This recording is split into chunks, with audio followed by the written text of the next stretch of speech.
Back for some more living word. This episode will contain a lot of words that can be misinterpreted by a lot of people when they try to explain them in theory. But when you see that the word is living, this will help you understand and remove all that confusion. We're going to do words like demon and daemon, fairy and fairy, both of its spellings, and then we'll move on to some other words. So we'll start right off with the word demon. D-E-M-O-N, to and from, expression, manifesting ongoing notion. So when you say demon, it means to take away from one or to be in one. D is that to or from dia, E is the expression, manifest ongoing notion. So a demon is something you can have within you, or it's something you can show outside yourself. Now when you move to the word D-A-E-M-O-N, some people say it's just the archaic way to spell the word demon. In some ways, sure, but it actually has a separate meaning because the daemon is actually what you are. It's not your name, it's not your body, it's the essence in which you are living. Like the sun can be called the day man, you could just say to and from actively expressing.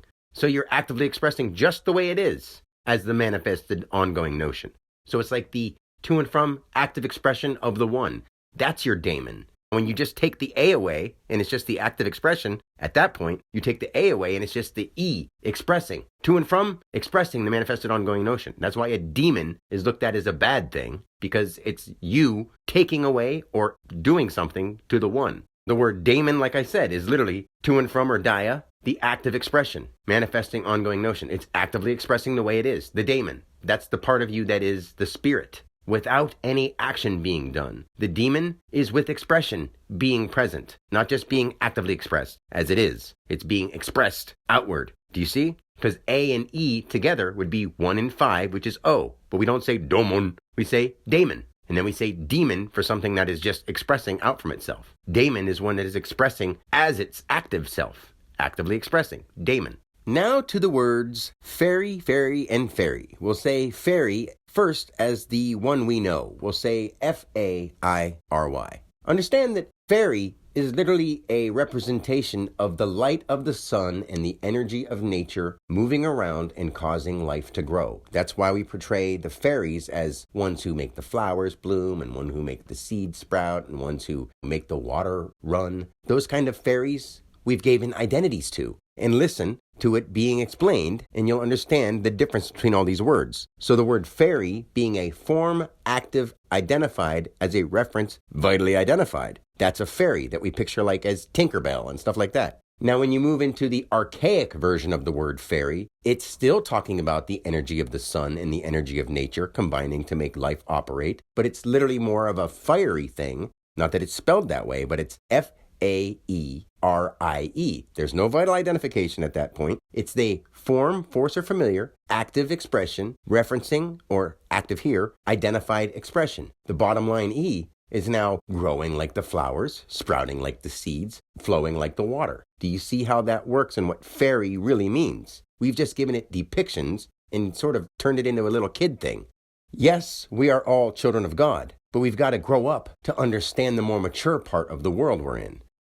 The third spelling of the word fairy, F-E-R-R-Y, is something of a boat that helps you get back and forth on the water. You would literally say the form, force, or familiar, E, the bottom line expression, referenced upon itself, or active here upon itself, vitally identifying, or at that case, yoke yonder, where it takes you from one thing to another. A ferry is literally a ferry boat, or someone who takes you across the water on the ferry. It's literally the form, force, or familiar, expressing on the bottom line as a reference upon itself that vitally identifies the fairy. So do you see how just changing the letters is what makes sense to us? We just didn't know it. And until more of us know it, then you'll see how huge of a difference what I'm teaching will make, because people won't lie to you. You'll know what words mean. You'll know how to tell for yourself that somebody's taking advantage of you and speaking falsely. Since we had the word fairy, and we're more along the lines of more nature-oriented things in this episode, we might as well go into the word gnome. Realize that fairies and gnomes and dragons are all real, but a lot of people are so disconnected from their creativity and from their receptibility of nature and what it means that they only picture dragons and gnomes and fairies the way they see it on TV or can imagine it in their mind and don't realize that they're real energies that do certain things. Dragons purify or dragons destroy. They can do both. Gnomes are basically like ground images and fairies are fire images or like force images, the ones that help things grow through the air and they fly around. Fairies. Gnomes, they're the generated and grouped, or the severed and even the landmass part of a living entity. That's why gnomes don't usually have wings. They're just ground people, and they are the ones who maintain the ground. That's why we put a gnome in a garden, because it's guarding the garden. It's a garden gnome. Gnomes themselves are literally beings of nature, whether you see them or not, that help everything operate in nature. They're energies, and we've given them depictions, but they're really things that mean what they mean. So it's the generated notion, ongoing, manifest expression. Not the home, the one that generates the now ongoing manifested expression. The one who guards nature, ongoing manifested expression. So the garden gnomes, the way that they're considered to be usually men, or the male image that's guarding things, because it's the groundkeeper of nature. Just try to take those loosely, because instead of combining them with cartoons that you've seen, realize that they're real energies. And when we talked about them at more previous times in history, we didn't have the depictions out there of them, so we actually knew what they meant in nature instead of what they meant in character. Since we're on the topic of more mystical creatures and imaginary beings, we'll go into the word dragon.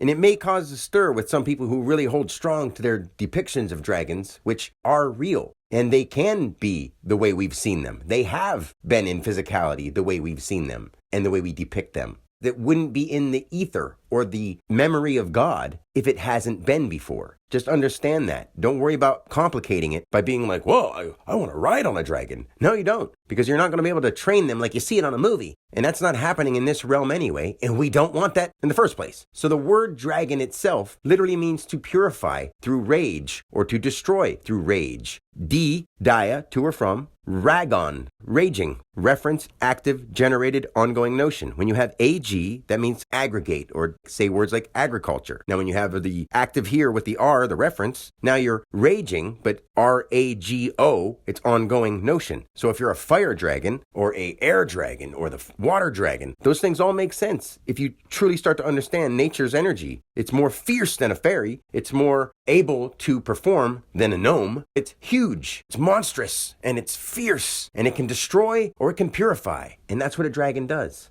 The best way to look at it, when you're a fire dragon or an air dragon, you're purifying through your words and through your actions. You're making things right. But you can also be a negative energy and be a dragon that destroys. Like I said, sometimes the only way to purify is to destroy. But let's leave that as the last-ditch effort on fixing things. We can do this through our compassion and through our love for one another and through our understanding of nature. And that's why I teach the word. Like I said, dragons and gnomes and fairies and daemons and demons, they all do exist. We've depicted them a certain way and not realized that they're right out here in front of us. That's why some people talk about them so freely. I just try to stay along the lines of the simple understanding of the word, because we're physical beings doing something here. We can't get lost in fairy tale land forever. We've got to actually wake up. And that's what wake up means, to be real about what's going on in the world and not just keep living in your imagination, in your I want to feel good state. That's going to destroy you over time. When I go into the ideas of talking about many, many lives, I'm not joking. I do remember them. It's just really difficult for an individual who has to live through an ego and speak to other people as a person to really relay that message and have you fully comprehend it if you're so distracted with all the fairy tale and all the imagination and all the created technology. That stuff does interfere with what your spiritual purpose is, whether you get it or not. Now for the word magic. Now we all know what magic is seen to be. Base of the word magnet, M-A-G, manifest, active, generate.